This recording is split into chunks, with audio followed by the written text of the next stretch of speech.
It's time for To the Max Sports, where we talk about sports. They're just two guys, Max and Drew, in a bar talking all things sports. Well, without the bar. And the beer. Wait, why aren't we in the bar?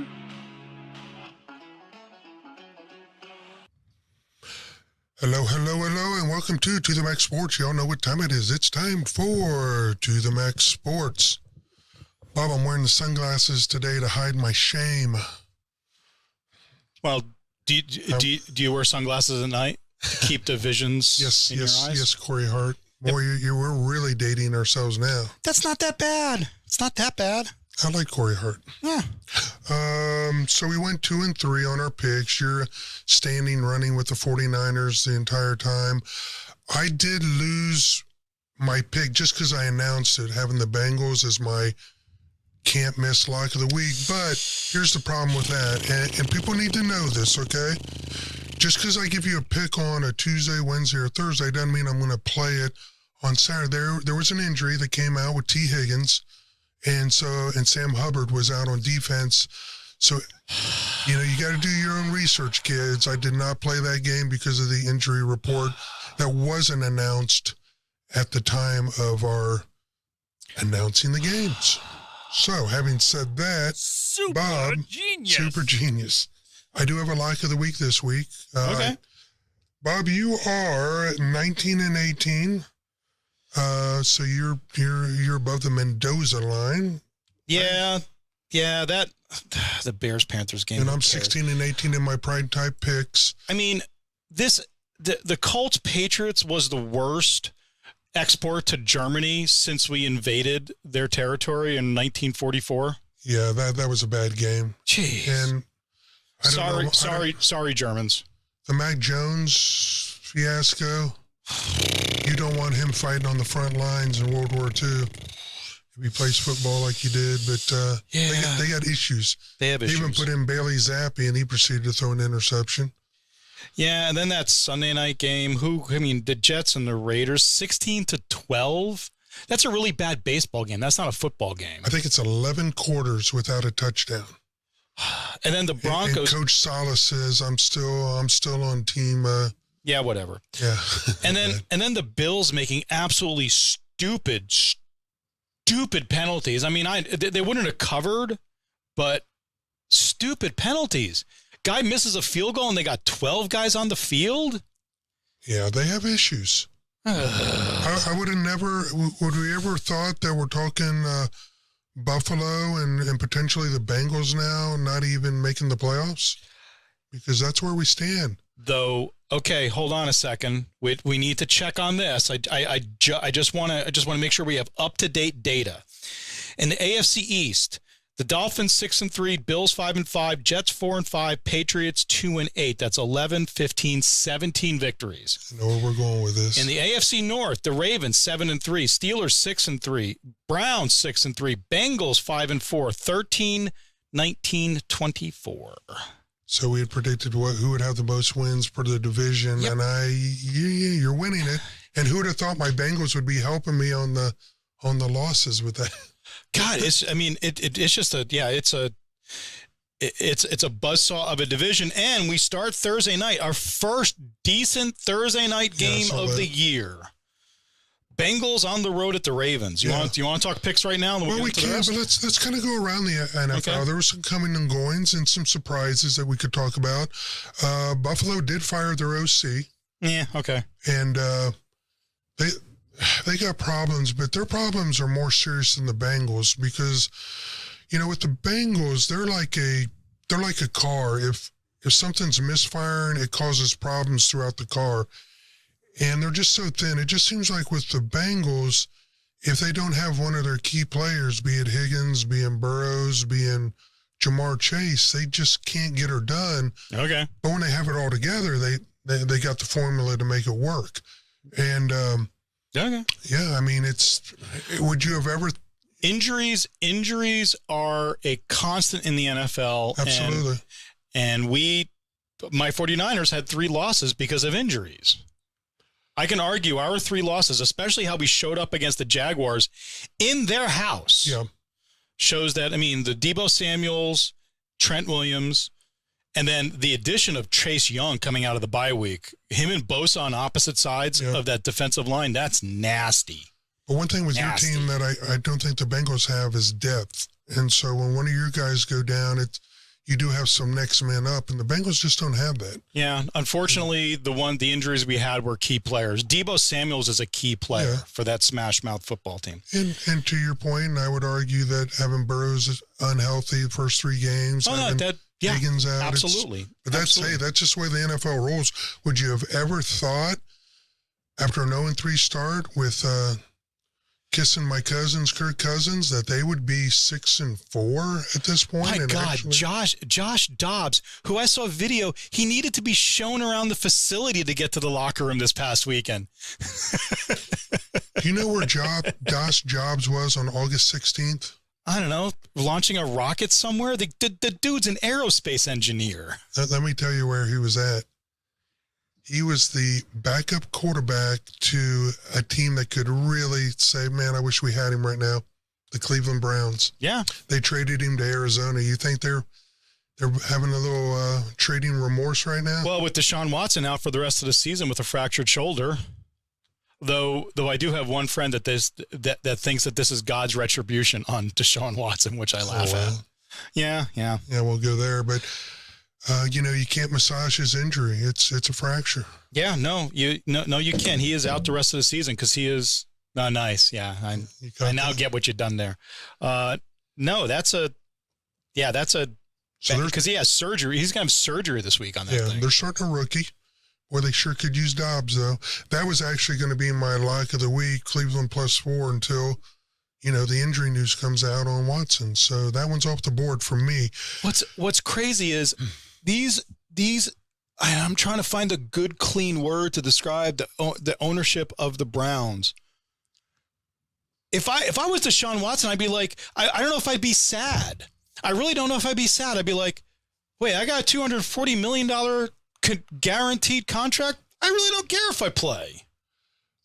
I'm telling you, Deshaun Watson should have read between the lines. I've been saying it for years. I meant to do this before the show, but I've been running around. If you want to end your NFL quarterbacking career, you go to Cleveland. I think I pulled it up one time. I think since 2010 they've had like 20 quarterbacks. Yeah, some crazy number. Yeah, but the crazy thing is end your. Go in the front door, get a big contract, end your career, and walk out the back door with $240 million. But despite all of this, they're sitting at 6-3. Yeah. Which is absolutely phenomenal. The only better job than Deshaun Watson today is Jimbo Fisher. Yeah. Yeah, how about that one? I have a report here. The money colleges are shelling out to get rid of coaches that they gave enormous amounts of money for would absolutely blow your mind. It's staggering the amount of money these colleges have. It is the best job in the world, is fired college football coach. Absolutely. Jimbo Fisher, $76 million. A&M owes him a $19 million lump sum payout in 60 days and another $7 or $8 million after that, 60 days after that, and then they start paying him $8 million a year. The gold's so heavy on his contract, his golden parachute may not even float. It may just crash to the ground, but he's walking away with a lot of money. And what pisses me off is that is a public institution, and that is money the boosters could have spent, I don't know, in student facilities. And in addition to Jimbo's buyout, they also have to buy out the staff. It's crazy. And look at the money Texas has shelled out. Oh, yeah. I can go down the list. I've got it on my phone. In the last 2 years, in the Power 5 conferences, there was about $145 million in dead money. It's insane. God. And that's a travesty. A&M, hire me and then fire me, please. They just might. Send them your resume. Yeah, so I think other than that, I mean, it's just kind of normal shit, though. I did hear something, and my God, who are the idiots on ESPN that are saying that Dak Prescott may be the best quarterback in football after 1 week against a really, really bad team? I mean, honestly. They beat up on a weakling. That's all they did. They beat up on the Giants. The rest of it just... But if you pull his stats for the last 3 or 4 games, we talk about him when he's bad, so I'm not going to I'm not going to slam him when he's good. Yeah, has he been playing really bad teams? Yes. Is he playing a really bad team next week with the Panthers or this week? Absolutely. But at the end of the day, don't tell me he's the best quarterback in football right now, because I will kick you out of this space. I'm not going to say he's the best, but he's putting up as good a numbers as anyone the last couple of games. But, who couldn't? Tua, C.J. Stroud, Brock Purdy, Mahomes. I got at least 4 or 5 guys that I say are better than him. Dak Prescott is an average quarterback, which is fine, Dallas Cowboys fans. That's all you need. Don't expect Prescott to win you a game, because he will not. Well, what we can do is a segment. We'll bring it back. It's been a while. It was This Week in Baseballs, but got to really, the Bills fans they're turning on each other. Their team's so bad and struggling so much right now. I shouldn't say bad, but struggling. That it looks like they're turning on each other. So we got a segment here, This Week in Footballs. Yeah, here we go. Here we go. Come on! Oh, yeah! Let's go! Oh! Oh! Oh! Oh, the Bills made me want to shout too, boys! Yeah! Now, they had issues that I think their fans should rightly be pissed off about, so fine. But don't... Maybe less beer and more meetings. Yeah. When you're maybe those guys, they had so much testosterone, they could have put some of those guys out on the field. Yeah, well, so yeah, just crazy stuff. We don't condone fighting. We also don't condone putting a guy in a headlock and dragging him backwards for 15 feet. You do that, you get suspended for 5 games, and it could have been more. We're looking at you, Draymond Green. Oh, wow. Yeah. Though that altercation between Thompson and I forget who the player was for the T-Wolves, that was crap too. I mean, that was crap too. They all deserve something. Well, sticking with that theme, I haven't done the police blotter in a while, sports police blotter, and we had 2 arrests this week. The first one, if my phone can populate here, was a Jaguars wide receiver. Got a domestic battery charge. That's bad. Yeah, not good. NFL does not like that. Zay Jones, I don't know if he's a rookie or not, was arrested on a misdemeanor domestic battery charge Monday. Yeah. So that's not good. First degree misdemeanor in Florida is punishable by 180 days in jail and up to $1,000 fine. So he made the blotter. And the Saints wide receiver Michael Thomas, he was also arrested. Yeah. I'm not sure what he was arrested for. Guys, if you're making that much money, maybe, I don't know, just stay home. Have a minder. Just stay home. Yeah, join Scientology and have a minder to follow you around and make sure you don't misbehave. Hey, it worked for that little short guy named Tom Cruise. Yeah, work for Tom Cruise. Get yourself a minder. Yeah. I'm not sure what he was arrested for, but that could affect some of your picks, if you're doing sports betting. Yeah. Speaking of bad picks, what do we got this week? What games do we have on? Thursday night, Bengals on the road at the Ravens. Baltimore is favored by 3.5, and I think that's probably a little bit of home field, which is about a 2.5 a pointer, and then a little bit with T. Higgins probably still being out. So I bet you can't guess who, but who leads the National Football League in rushing yards as a team this year? I'm assuming it's one of these two since you're bringing it up now, and this is a coin flip. I'm going to Ravens?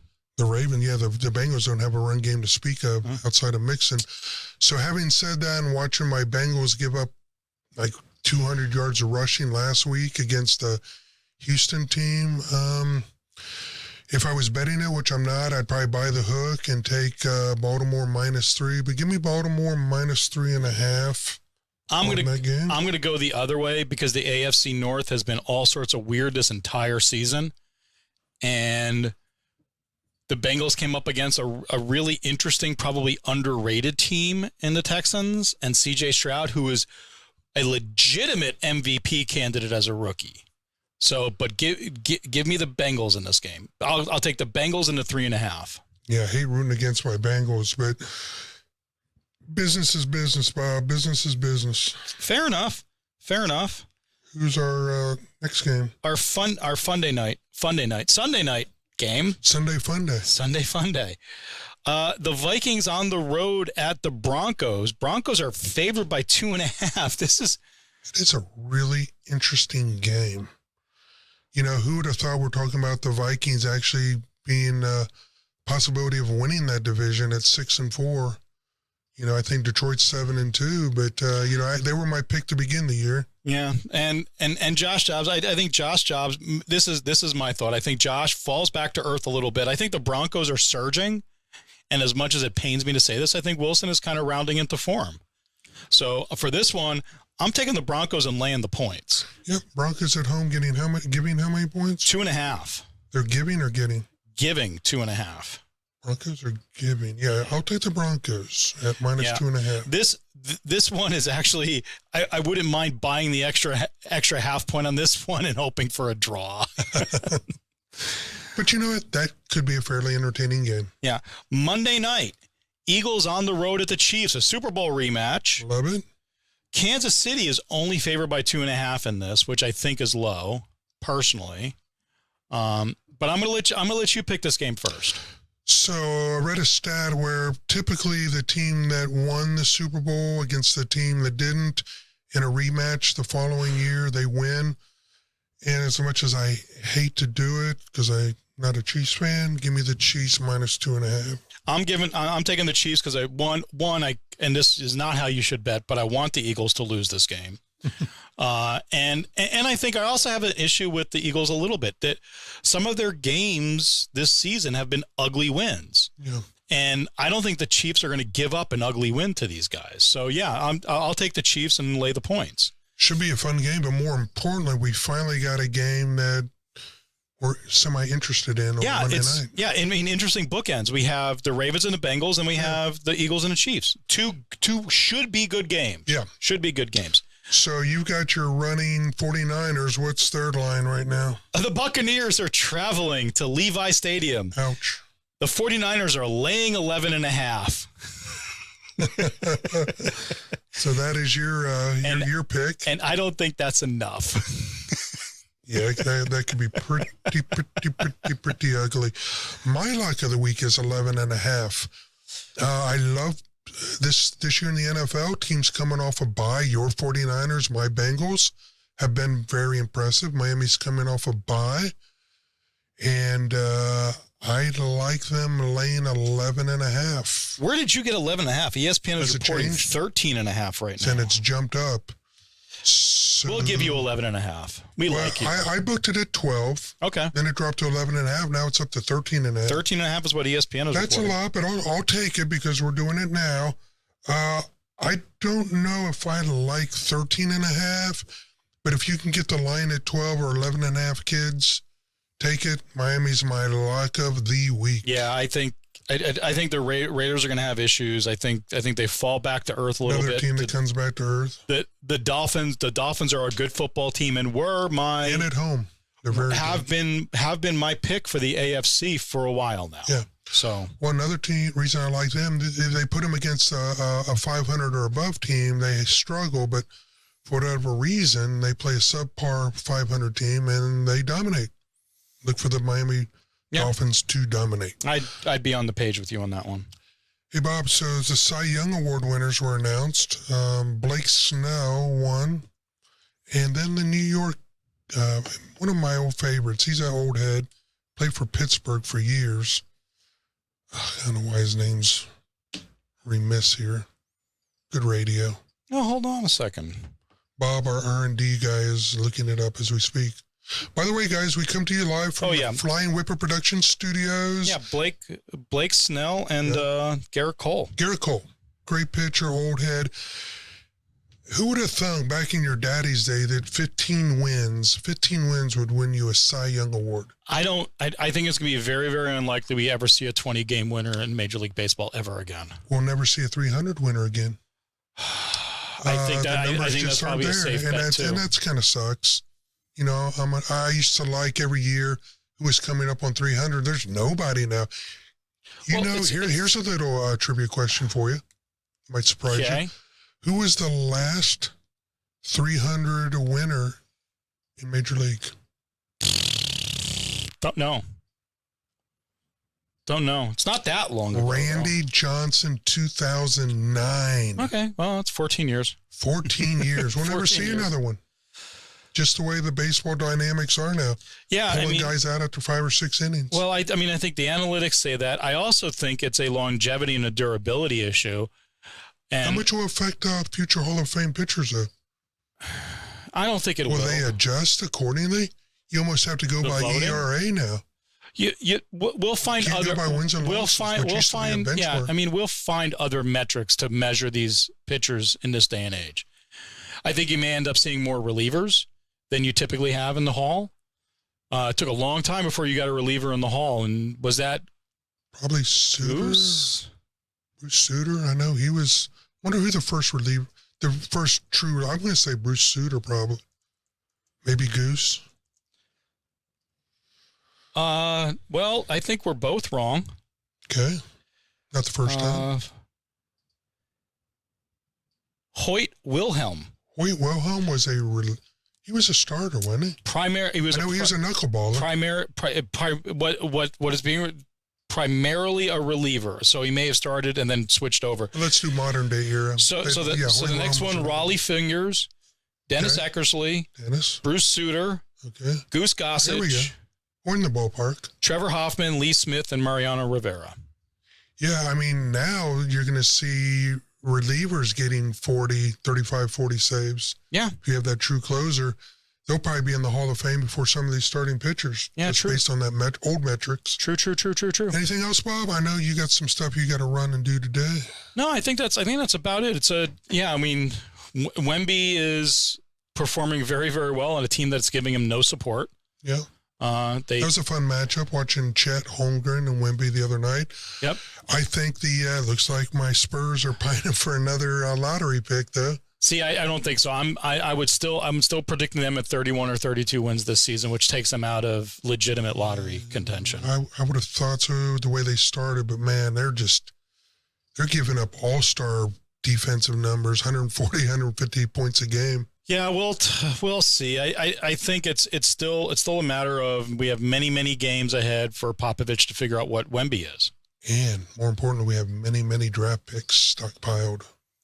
We'll see. We definitely got to find a point guard. Next season. We're beating a dead horse, but the Sohan experience didn't work out. And he had some expletives as for what he thought about that, which I won't repeat. Yeah. So he's not a fan of that either. Neither am I. I'm sure Jeff isn't either. Our friend Jeff. Anything else, Bob? I think that's about it. I mean, we had, I watched a final episode of Welcome to Wrexham. So Wrexham got promoted, which is old news to anybody that actually watches actual football. And no, it's kind of, it is what it is. It is what it is. My 49ers are back. They're back, baby. Yeah, they're looking good, Bob. And I think right now, I'm biased, but best team in the NFC. But you listened to my show when they went 0-3. I said, don't worry about it. They will be okay. I was a little worried about it because are all right. Because I am worried about home field advantage in the playoffs. That's what I'm really worried about. I'm not worried about them making the playoffs and winning the NFC West.